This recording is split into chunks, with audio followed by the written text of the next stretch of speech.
गुढीपाडव्याच्या दिवशी सकाळी कडुलिंबाचा रस पिऊन आम्ही दिवसाची सुरुवात करतो. यामध्ये कडुलिंबाची कोवळी पानं, फुलं, हिंग, ओवा, मिरी, गूळ, चिंच, मीठ असं सगळं मिक्स करायचं.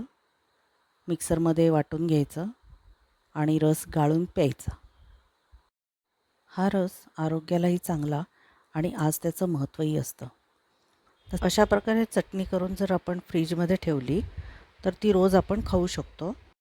यामुळे रक्त शुद्ध होतं, सर्व प्रकारच्या त्वचारोगांचा प्रतिबंध होतो, नेत्ररोग कमी होतात आणि पचनालाही मदत होते.